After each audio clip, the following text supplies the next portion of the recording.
नेपाल विश्वविद्यालय किन भन्ने अघि हाम्रो भाइस च्यान्सलर साहबले पनि भन्नुभयो। यो 6-7 वर्षदेखि यो निरन्तर हामी चाहिँ बहसमा छौँ र त्यसले इन्लाइटेन पनि गरेका छौँ। हामीले सुरुमा विश्वविद्यालय किन नयाँ चाहिन्छ भन्ने त हाम्रो भित्रदेखिबाट छटपटी थियो। एउटा आफ्नै कारण छ, म यहाँलाई सेयर गरौँला। र पछि हामी 2 वर्ष यहाँको राजनीतिक संस्थापनसँग पार्टीका शीर्ष नेता सबै प्रधानमन्त्री नै 4-5 वटा हुनुभयो बिचमा। र शिक्षा किन, हामी कहाँनिर शिक्षाको गडबड छ र यसको समाधान के हो भन्दा अहिले पनि हाम्रो शिक्षामा समस्या छ भन्छौँ, सोलो-टोलो, तर त्यसलाई छुट्याएर हेर्नुपर्छ। यहाँहरू जो प्रिन्सिपल सर म्याडमहरू हुनुहुन्छ, अङ्ग्रेजीमा एउटा शब्द छ वर्क हर्स भन्छ। वर्क हर्स भने काम त धेरै चिजले धेरै गरिरहेका हुन्छन्, सलिड रिलायबल भरपर्दो र सबभन्दा महत्त्वपूर्ण काम गरेर वर्क हर्स भन्छ। शिक्षा प्रणालीको यहाँहरू चाहिँ वर्क हर्स हो। जति हाम्रो समाजमा चेतना, लिटरेसी, न्युमेरेसी जति जान्ने छ त्यो चाहिँ एकदम रिलायबल भएकोले पाएको छ। त्यसपछि हामी हायर एजुकेसनमा समस्या छ सो त्यसलाई स्वीकार्नुपर्छ, जहाँसम्म स्वीकार्नुपर्छ। हेर्नुहोस्, मैले भारतबाट चाहिँ मैले सिभिल इन्जिनियरिङको प्लानमा, हाम्रो मात्र होइन, म इन्डियाबाट थाइल्यान्डमा म पढ्न जाँदाखेरि तिपाकले मेरो प्रोग्राम चाहिँ नि अमेरिकन क्यानेडियन युनिभर्सिटीहरूले चलाएको थियो। पहिलोचोटि मलाई थाहा भयो। म कोलम्बो प्लानमा राम्रो विश्वविद्यालय पढेँ। मलाई इन्डियनको त्यो इन्जिनियरिङ कलेजले इन्जिनियर चाहिँ बनायो, बौद्धिक हुनलाई जेरो। त्यो कुरा हाम्रोमा पनि समस्या छ अहिले। मैले यहाँ डिन साहबलाई म 10 वर्षमा यहाँ पढाएँ। जो क्याम्पस हाम्रो एकदम उत्कृष्ट छ। कमसेकम हाम्रो त्यो युवा विद्यार्थीहरूलाई 8-10 वटा विषय चाहिँ यता पाटन क्याम्पसतिर त्यहाँ ह्युम्यानिटी छ, इकोनोमिक्स, म्यानेजमेन्ट, ल, त्यसमा गर्नु न, करिकुलम राख्नुहोस् न भन्दा हाम्रो रेजिस्टेन्स। र त्यसैले त्यो समस्या साउथ एसियाकै समस्या छ। त्यो किन मैले यहाँलाई सेयर गर्न खोजेँ भने मैले झन्डै 25 वर्षमा विदेशमा बिताएँ। म सिभिल इन्जिनियरको रूपमा एउटा पिएचडी गरेको रूपमा मेरा अन्तर्राष्ट्रिय कलिगहरूसँग कुरा गर्दा म इन्जिनियरिङमा टाठै थिएँ, राम्रै विद्यार्थी थिएँ। तर हामी कुरा गर्दा कहीँ न कहीँ हामी केमा पछाडि पर्छौँ भन्दा यो अघिको इन्टरडिसिप्लिनरी, हामी कोरा इन्जिनियरिङ सोच्यौँ, इतिहास थाहा छैन। एउटा चाहिँ हाम्रो साथी हामी भिजिटर्स बुक दिन्छौँ, हाम्रोमा पनि छ। कोही गएर त भिजिटर बुक्समा लेख्न पर्यो भने आफ्नो एक्सप्रेसनै गर्न सकिँदैन। राम्रो कुरा त लेख्नु लेख्छ, के लेख्ने। यो कुराले के भन्छ भने इन्टेलेक्चुअली ह्यान्डिक्याप, हाम्रो चाहिँ बौद्धिक समाज किन कमजोर भयो त्यसको हामीले हेऱ्यौँ भने नर्सरी 1 कक्षादेखि हामीले सुरु गर्नुपर्ने हुन्छ। त्यो चाहिँ उस अर्थमा अब हामीले एउटा हाम्रो रियलाइजेसन के हो भने शिक्षाको कमजोरी हामीले प्रधानमन्त्रीलाई देखाएर, शिक्षा मन्त्रीलाई देखाएर, शिक्षा सचिवले भर्न पर्ने, त्यो महत्त्वपूर्ण हो। त्यो सुधार ल्याउने तपाईँ हामीले नै हो। त्यो एकाडेमिक्सले नै हो, क्याम्पसबाट नै हो, प्राध्यापकबाट हो, शिक्षकबाट हो, म्यानेजर प्रिन्सिपलबाट हो। र त्यसैले यो एउटा हामीले तपाईँहरूसँगको संवादको पनि के हो भने यो हामी घरभित्रको संवाद हो। हामीसँग भएका आफ्ना हाम्रा अनुभवहरू, हाम्रा कमजोरीहरू हामीले कसलाई सहयोग गर्ने। अब त्यस अर्थमा यो छलफलले अघि सरहरूले धेरै सारभूत कुरा ल्याउनुको म छोटकरीमा त्यसमा प्रयास गरौँला। त्यसको र महत्त्वपूर्ण कुरा के हो भने अघि जुन करिकुलमको कुरा आयो, एउटा गुणस्तरीय शिक्षा र खास गरी हाम्रो ऐनमा नेपाल विश्वविद्यालयको ऐनमा मात्र विश्वविद्यालयको ग्रेजुएट भनेको राष्ट्र निर्माणमा यो विश्वविद्यालयले उत्तर दिनुपर्छ भन्ने त्यो जानी बुझिकन र त्यो कुरो समाजको कमिटमेन्ट, राष्ट्रप्रतिको कमिटमेन्ट हाम्रो कसरी दिने भन्ने कुरामा त्यसमा करिकुलम हुन्छ, प्राध्यापक हुन्छ, पेडागोगी हुन्छ, विद्यार्थीको हुन्छ, अभिभावकको हुन्छ, सामूहिक एउटा दायित्वको कुरा हो र त्यसमा हामी प्रतिबद्ध छौँ। ती सबै यहाँ करिकुलमको त अहिले धेरै कुरा आयो, करिकुलमको मात्र कुरा होइन, यसलाई डेलिभरी गर्ने कुरामा पनि हामी एकदमै त्यसमा सचेत छौँ। अघि कुरा माइक्रो फाइनेन्सियलको सरले उठाउनु भयो, सरले यहाँ छुटाउनु भयो, हाम्रो करिकुलममा छ माइक्रो क्रेडेन्सियलको हामी एक क्रेडिट, जस्तो अहिले बिबिए गर्यो, एमबिए गर्यो, एक्सेल चलाउन आउँदैन। एउटा सिइओले भन्नु ब्याङ्कको के गर्ने,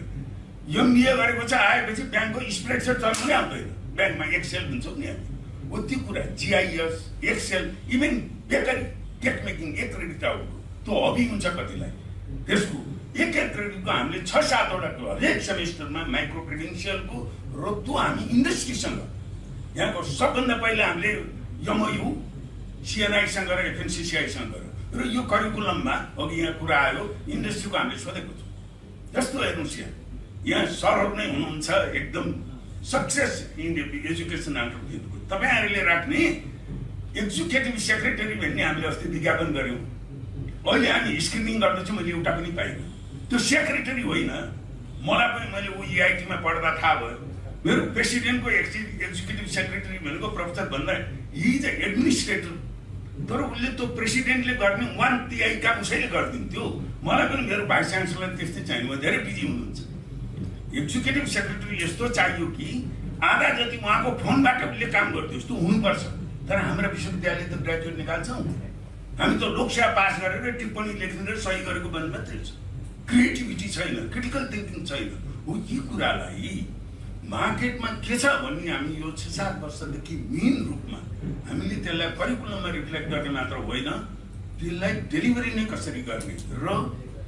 यो हामीले भर्ना ओपन गरिसकेका छौँ र केही समयदेखि अब हामी कति अलिकति चाहिने पब्लिक रूपमा एउटा सम्पर्क जनसम्पर्कले भएर कतिले चाहिँ सिधै अभिभावक आउनुहुन्छ। 2-3 दिन अगाडि के आउनुभयो भने मेरो एउटा कलिग चिन्नु भएकोले मेरो 2 जना बच्चा छन्, एउटा आफ्नै छोरी एउटा भतिजो, तपाईँहरूलाई जिम्मा लाउँछु, जिम्मा लिनु पर्यो। मैले उहाँलाई के भने हेर्नुहोस् हामी 150 जना लिन्छौँ, हाम्रो इन्ट्रान्स प्रोसेस त छ, तर हामीले भर्ना गऱ्यौँ भने तपाईँलाई निराश पार्दैन। तपाईँले सोचेको भन्दा साँच्चीकै जिम्मा लिन्छौँ, साँच्चीको त भने होइन। तपाईँहरूलाई के भन्दा यो अघिल्लो हप्ता हामीले मास्टर्सको प्रोग्राम सुरु गरिरहेका थियौँ, मलाई चाहिँ चान्सलर साहबको फोन आयो, यो शुक्रबार चाहिँ म स्टुडेन्टसँग एउटा पिज्जा लन्चमा बस्छु, मिलाउनुहोस् त भन्नु। हामीले त्यही विषयको भयो भने त हामी यहाँ कुनै पनि संसारका ठुला विश्वविद्यालयलाई पढेकालाई लिएर आएर सरकारमा समाजमा नीति उसमा हामी धेरै अपेक्षा नगरौँ। हाम्रो आफ्नै समस्या छ विदेशबाट आएकोले, र यही अर्ग्यानिक रूपमा हाम्रो कन्टेक्स्ट, हाम्रो परिवेश, हाम्रो यहाँ सिक्ने, त्यसको लागि हामी यहीँको क्याम्पसबाट निकाल्न सक्नुपर्छ र नेपाल विश्वविद्यालयले त्यो भूमिका गर्न सक्छ भन्ने हाम्रो आत्मविश्वास र एक किसिमको सोसियल कमिटमेन्ट पनि छ। र त्यसको लागि हामीले त्यस हिसाबले पनि यसको करिकुलम होस् अथवा फ्याकल्टीको होस्, हेर्नुहोस् यो मैले एउटा यहाँहरूलाई सानो रमाइलो सन्दर्भ गर्नु, सरहरू भक्तभोगी हुनुहुन्छ, एउटा राम्रो शिक्षक कसरी लिने भन्ने सबै प्रिन्सिपल सरहरूको हुन्छ र म पनि अझै जिम्मेवारीमा छु रजिस्ट्रारको उसमा।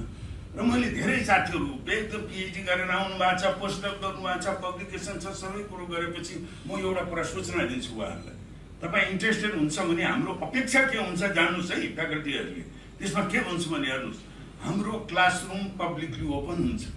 पछाडिको बेन्च खाली हुन्छ, त्यहाँ कहिले भाइस च्यान्सलर टक्किन सक्नुहुन्छ, कहिले चान्सलर साहब आउन सक्नुहुन्छ, कहिले बोर्ड मेम्बर आउन सक्नुहुन्छ, खबर नगरे। त्यो तपाईँलाई छड्के गरे होइन, अरू विदेशका विश्वविद्यालयमा त्यही हुन्छ, तर हामी कहाँ त्यो प्र्याक्टिस छैन धेरै। आफ्नो क्लासमा अर्को गयो भने सबभन्दा पहिला शिक्षक र प्राध्यापक भनेको त्यसमा आत्मविश्वास हुनु पर्यो। त्यो आत्मविश्वास केबाट आउँछ भने मैले जानेको छु भनेर होइन, मैले नजानेको कुरा पनि छ भन्नेबाट आत्मविश्वास आउँछ। र त्यो कुरा हाम्रो प्राज्ञिक कल्चरहरूमा चाहिँ कम भएको छ, त्यसलाई कलेजियालिटी भन्छ, एकले अर्कोको सिक्ने सुन्ने त्यसको। त्यसैले यावत कुराहरूमा हामीले जुन एउटा उच्च शिक्षामा चाहिने डिपार्चर भनेको छौँ, त्यो करिकुलम होस् कि प्राध्यापकको क्वालिटी होस्, बेसिक क्वालिटी, पेडागोगी, अब त्यही क्षमता भएको प्राध्यापकलाई पनि वातावरण गर्ने उनले डेलिभरी गर्न सक्दैन विद्यार्थीलाई। र हाम्रो रिक्वायरमेन्ट के छ भने हाम्रो प्रोफेसर सबैलाई नै सबभन्दा महत्त्वपूर्ण कुरा तपाईँको इभ्यालुएसन भाइस च्यान्सलर रजिस्ट्रारले गर्नु होइन, विद्यार्थीले गर्छ। 3 महिनापछि 6 महिनापछि तपाईँको म्याद थप्ने कि नथप्ने भन्ने हामी छलफल गरेर गर्दैनौँ, विद्यार्थीलाई सोध्छौँ हामी। र के हुनु पर्यो भने विश्वविद्यालयको शिक्षा भनेको गफ सुन्यो, घोक्यो, एक्जाम पास गर्यो, पास गरेदेखि त्यसपछि 3 वर्षपछि बिर्स्यो, त्यो होइन। त्यो विश्वविद्यालयको शिक्षाको माने हुँदैन। विद्यार्थीमा लास्टिङ इम्प्याक्ट हुनु पर्यो। 10 वर्षपछि पनि तिमीले यो क्लासबाट के सिक्यौ भन्दा सम्झिनु पर्यो। 2-4 वटा प्रोफेसरको नाम, 2-4 वटा प्रोफेसरको क्लास सम्झिनु पर्यो। मलाई रियल लाइफमा त यहाँ जोड्नु छ सरले पढाएको भन्ने, म यहाँहरूले सुन्नुहोस्, यहाँका हाम्रो उच्च पदस्थ सचिवज्यूहरू सहसचिवहरू उहाँलाई सरले यो पढ्नुको कामलाई कहाँ हुने सर त्यो त पास गरिएपछि दियो नि सम्झिनुहुन्छ क्याम्पसमा कुनै सरलाई भन्यो भने खै एउटा दुईवटा हो कि भन्नुहोस् हो त्यो हाम्रो ग्रेजुएटलाई युनिभर्सिटी अफ नेपालको ग्रेजुएटलाई त्यो सुविधा दिँदैन हामीले पहिलेदेखि नै हाम्रो जो फ्याकल्टी हुनुहुन्छ जो डिन हुनुहुन्छ जो हेड अफ द डिपार्टमेन्ट हुनुहुन्छ एउटा प्राध्यापकको काम 3 क्रेडिटहरू पढायो इन्टर्नलको मार्क पठायो कापी जाँच्यो एसेसमेन्ट सिद्धेछ त्यो होइन त्यो त मिनिमम हो त्यसैले यावत कुरामा जुन अघि सरहरूले जुन विभिन्न जिज्ञासाहरू राख्नुभयो अत्यन्तै सान्दर्भिक छन् हाम्रो लागि एकदमै ती फिडब्याकहरू छन् म 3-4वटा छोटकरीमा म यहाँलाई गर्न आएँ एउटा इन्टरडिसिप्लिनरीको कुरा म अलिकति स्पष्टीकरण के भन्न चाहौँ अघि आनन्द सरले पनि भनिसक्नुभयो हामीले लिबरल आर्ट भनेको ह्युम्यानिटिज मात्र होइन मैले अघि नै यहाँलाई अनुरोध गरेँ म सिभिल इन्जिनियरको रूपमा एउटा अमेरिकाबाट ग्रेजुएट गरेको युरोपबाट ग्रेजुएट गरेको जापानबाट ग्रेजुएट गरेको म जत्तिकै सिभिल इन्जिनियर पनि छ तर त्यो सँगसँगै इतिहास कला अरूको ज्ञान पनि छ त्यो कुरो उसको चाहिँ करिकुलमले ल्याइदिएको हो त्यसैले हामीले डिसिप्लिनरी एक्सपर्टिजमा कमजोर गरेर होइन त्यसमा सम्झौता नगरिकन we want to produce the best economist political scientist science computer science त्यसमा सम्झौता नगरिकन हाम्रो ग्रेजुएटलाई अरू कुरा पनि थाहा हुन्छ भनेको त्यसैले इन्टरडिसिप्लिनरी मात्र होइन र यसले के जवाब दिन्छ भने एउटा सरले सोध्नुभयो होइन लोकसेवा र चाहिँ शिक्षक सेवाको एक्जाममा फेल हुने हो कि यस्तो कोर्स पढेर त्यसैले त होइन लोकसेवाको लागि जे चाहिने त्यो कुरा हामीले छुटाउँदैनौँ अरू विश्वविद्यालयमा त्यो मेजर पढेका विषयमा उसको त्यो त करिकुलम त सबै नै हुन्छ अलग बुझ्ने गरी दिन्छ त्यसमा सलिड नलेज दिन्छौँ त्यसैले हामीले यो इन्टरडिसिप्लिनरीको अर्थ के हो भने एकदम अहिलेको भन्दा डिपार्चर भएर स्पेसलाइजेसन नहुने होइन के भन्छ jack of all master of none भन्दा पार्लिमेन्टका एकजना सांसदले हाम्रो पोइन्ट पनि होइन हामीले बहस गरिसकेपछि यही कुरा पार्लिमेन्टमा ठ्याक्कै यहाँले उठाउनु भएको होइन तपाईँहरू त इन्टरडिसिप्लिन भन्नुहुन्छ 4 वर्ष पर्छ केमा एक्सपर्ट हो भन्दा के हो त्यो भन्दा हामीले व्याख्या गरेपछि एकजना माननीय संसदले के बुझ्यो तपाईँहरूको चाहिँ jack of all master of none होइन रहेछ jack of all master of one jack of all master of one त्यस कारणले यसलाई जुन यहाँको भइरहेको सिस्टममा लोकसेवाको एक्जाम त्यसमा हामीले त्यसमा फितलो गर्न खोजेको होइन त्यसमा प्लस हो र सँगसँगै त्यो विषयवस्तुको ज्ञान मैले फेरि दोहोऱ्याउन चाहेँ हाम्रो अन्डर ग्रेजुएटको एजुकेसन के भयो भने यहाँले परिसक्नु सुन्नुहोस् क्याम्पस पढेर 5 वर्ष 10 वर्ष काम गरिरहेको व्यक्तिलाई तपाईँले क्याम्पस पढेको कुराको यो विषयको काममा चाहिने कहीँ काम लायक लाग्दैन भन्दैछ लगभग त्यो त अनुभवले जे आयो भने त्यो हुनु हुँदैन त्यस्तो भयो भने युनिभर्सिटीको एजुकेसनको माने भएन होइन युनिभर्सिटीको जुन अहिले कागजको खोस्टो पढाइ भनेको भन्ने किन पर्यो त्यो छाप भन्दा किनकि हाम्रो उच्च शिक्षाले त्यो उच्च शिक्षाको डिग्री लिएको डिग्री मात्रै भयो विदाउट स्किल त्यो डिग्री त तपाईँले डिग्री नबनिकन युनिभर्सिटीबाट मास्टर्स एमफिल गरेको त्यो विषयकोले 5 मिनट कुरा सुनेपछि बाबु कुन क्याम्पस पढ्यो भन्नु पर्यो यो त लटरपटर पढाया त होइन भन्ने उसको कुराले देखिनु पर्यो जुन कुरामा अहिले हाम्रो कमजोरी उच्च शिक्षामा र हामीले भनेको छौँ degree with skill market command गर्न सक्नु पर्यो एन्टरप्रेनरसिप गर्नु पर्यो त्यसै भएर हामीले माइक्रो क्रेडेन्सियल भन्यो त्यसैले यी कुरामा सरहरूले जुन चिन्ता जाहेर गर्नु पर्यो हामीलाई धेरै खुसीले पनि लाग्यो किनभने त्यो चिन्तालाई हामीले पहिल्यै इन्टरनलाइज गरिसकेको रहेछौँ त्यस अर्थमा र अर्को इन्ट्रेस्टिङ भन्नुभयो यो फुल टाइम हो कि पार्ट टाइम भन्ने हामीले त विद्यार्थीहरूलाई के भन्छौँ भने यो 4 वर्ष फुल टाइमको र पार्ट टाइमको त पुरै छोड्नुहोस् हाजिर पुग्ने र नपुग्ने त पुरै छोड्नुहोस् यदि युनिभर्सिटी शिक्षा इन्ट्रेस्टिङ स्टुडेन्ट सेन्ट्रिक भयो भने सपनामा पनि पढ्छ सपनामा पनि विद्यार्थीले इन्ट्रेस्टिङ भयो भने अब त्यो झर्को लाग्दो भयो भने त कतिखेर क्लासबाट जाउँ भन्छ त्यसलाई इन्ट्रेस्टिङ बनाउनु पर्यो त्यसका छन् विधिहरू हेर्नुहोस् म विदेशमा गएपछि खास गरी मेरो टोकियो विश्वविद्यालयमा एउटा अचम्ममा यहाँ हाम्रो श्रद्धेय विपिन सर हुनुहुन्छ धेरै सेयर गर्छु उहाँसँग टोकियो विश्वविद्यालयमा इन्टर भइसकेपछि विद्यार्थीले त्यहाँ विषय छान्दो रहेछ पहिला त विश्वविद्यालय छान्छ र 1 नम्बरमा छाने म इन्जिनियरिङ डिपार्टमेन्ट थिएँ 1 नम्बरमा छान्ने ल रहेछ 2 नम्बर इकोनोमिक्स अर्थशास्त्र हेर्नुहोस् त्यो सामान्य सूचना पनि हाम्रो यहाँको चाहिने तपाईँको प्राज्ञिक चाहिने समुदायमा त्यो सूचना पनि दिँदैन विद्यार्थीलाई किनभने म इकोनोमिक्स म इन्जिनियर म म्याथमेटिक्समा गणितमा राम्रो थिएँ विदेशमा जानुभयो भने के हुँदो रहेछ भने हाई स्कुलमा गणितमा उत्पाद राम्रो छ भने प्रिन्सिपलले उसलाई इकोनोमिक्स पढ भन्छ किनभने इन्जिनियरलाई त्यति माथिल्लो गणित चाहिँदैन ठिक्क भएको हुन्छ तर इकोनोमिक्स पढ्नलाई धेरै उच्च स्तरको गणित चाहिन्छ हो यी कुराहरू हामीले अघि एकजना सरले भन्नु हो हामी देशभित्रको मात्र होइन इन्टरनेसनल एकदम प्रख्यात विश्वविद्यालयका हाम्रो एकाडेमिक उसमा सर्भ गरिरहनु भएको छ कति हामीलाई चाहिँ भोलिन्टियरली हाम्रो करिकुलम बनाउँदाखेरि सहयोग गर्नुभएको छ कति पढाउनु भएको छ अहिले भर्खर हाम्रो मास्टर प्रोग्राममा एकजना ब्रिटिस कोलम्बिया नेपाली मुलकैले उहाँले अर्थशास्त्र पढाएर झन् छुट्टीमा आउनुभएको थियो यहाँ त्यसैले हामी सबै कुरा आफै यहाँ चाहिँ आविष्कार गर्न जरुरी छैन राम्रा विश्वविद्यालय संसारमा भएका के हुन् त्यसलाई एडप्ट गर्न सक्छ तपाईँ हार्वर्ड र अक्सफोर्ड क्याम्ब्रिज टोकियो विश्वविद्यालयका क्लासमा के टेक्स्ट बुक पाएको त्यो त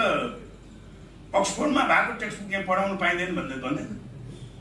होइन त्यो हामीले माइक्रो इकोनोमिक्स पढाउँदा नोबेल लरेटले लेखा किताबहरू छन् त्यो किताब किन एडप्ट गर्दैनौँ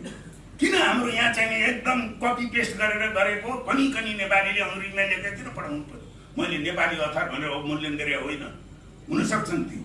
त्यसैले हामी यो करिकुलम सँगसँगै हामीले एउटा के नीति बनाएको छौँ भने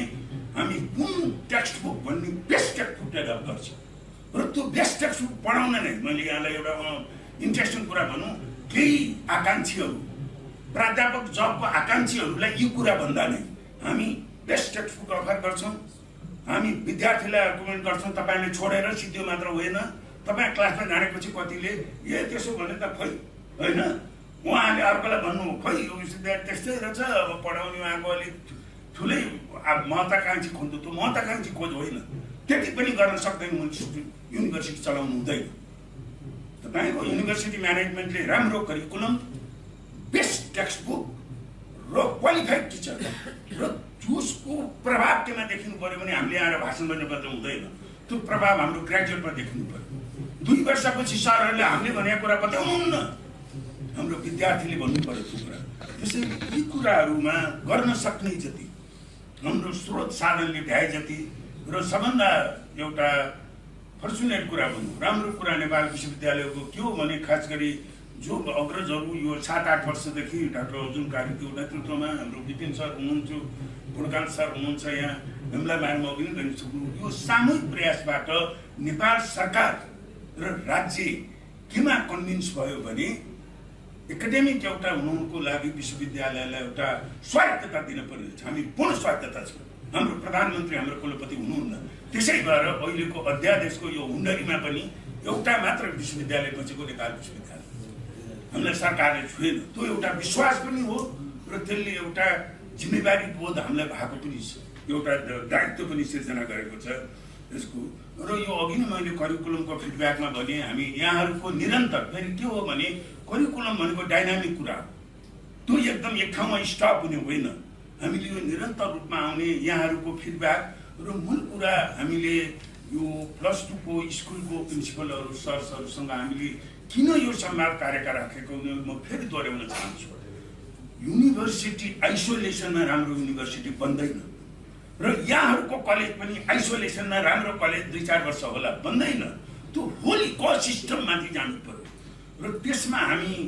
ओपन के छौँ भने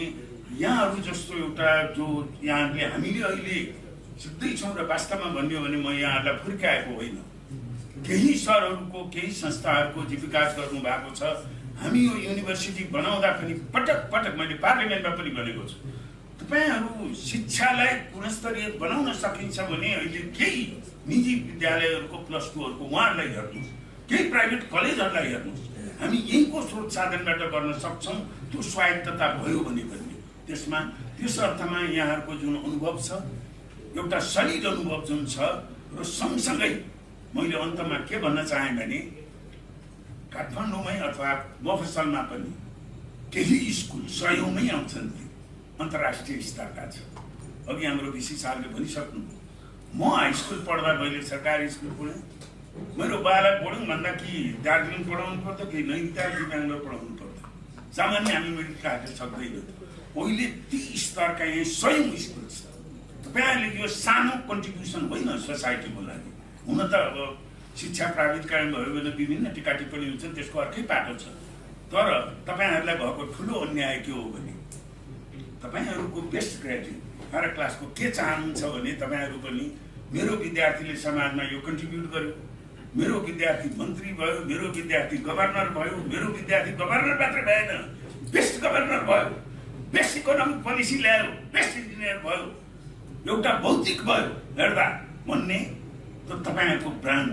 तर दुर्भाग्य के छ भने तपाईँले निकाल्नु भएको बेस्ट स्टुडेन्ट देशमा बस्दैन। अघि नै सरहरूले भनिसक्नु विभिन्न कारण छन्, त्यसमा नजाउँ। तर एउटा कारण के हो भने उच्च गुणस्तरीय शिक्षा नै हो। हाम्रै केटाकेटीलाई यहाँ राम्रो पढायो भने 12 क्लाससम्म मैले यहीँ पढाउँछु, तर त्यसपछि कलेज पढाउनु भने हामीले विदेश खोज्नुपर्छ। गुणस्तरको हो, कामको लागि अन्य हिसाबले रोजगारीको लागि जाने पनि अरू होलान्। त्यसैले मैले धेरै समय लिइसकेँ, ढिलो पनि भइसक्यो। यो हाम्रो संवादको सुरुको चरण मात्रै हो। म सरहरूलाई एउटा विनम्र आग्रह गर्न के चाहन्छु भने यदि यहाँहरूको स्कुलमा विद्यार्थीलाई अभिभावकलाई हामीले यहाँ गरेका कुराहरू हामीलाई के लाग्छ भने नेपाल विश्वविद्यालय परिवारलाई यी कुराहरू छलफल हुन जरुरी छ, अझ घनीभूत रूपमा यिनको सञ्चार हुन जरुरी छ। एउटा टार्गेटमा अघि नै सरले भनिसक्नुभयो, विद्यार्थी अभिभावकसँग पुग्न यी सूचनाहरू जरुरी छ र त्यसमा यहाँहरू एउटा माध्यम हुन सक्नुहुन्छ, सहजकर्ता हुन सक्नुहुन्छ, लिडर हुन सक्नुहुन्छ। यसमा हामी हातेमाले गरौँ, साझेदारी गरौँ, यो सम्मानलाई निरन्तर गरौँ र कसरी यसमा चाहिँ हामी जोडिन सक्छौँ त्यसमा नेपाल विश्वविद्यालयको सधैँ नै यहाँहरूको मैले फेरि म दोहोऱ्याउन चाहन्छु, जुन यहाँहरूको समाजप्रति शिक्षाप्रतिको या जो वर्कहर्सको रूपमा जुन कन्ट्रिब्युसन छ, हामी साँच्चै त्यसलाई, यो मेरो मात्र कुरा होइन, हामी पटक पटक कुराहरू हाम्रो बोर्डमा हुन्छ। हामीले कसरी जाने, कुन बाटो जाने भन्ने तपाईँहरूको उपलब्धि हाम्रो लागि प्रेरणा हो, एउटा बेन्चमार्कको रिफरेन्स हो। यसलाई निरन्तरता गरौँ। यति भन्दै म आजको यहाँहरू म पुनः यहाँहरूको उपस्थितिको लागि, समयको लागि छोटो नोटिसमा आइदिनु भयो। म नेपाल विश्वविद्यालयको म्यानेजमेन्टको तर्फबाट, बोर्डको तर्फबाट म यहाँलाई पुनः धन्यवाद दिन चाहन्छु र बिदा हुन चाहन्छु।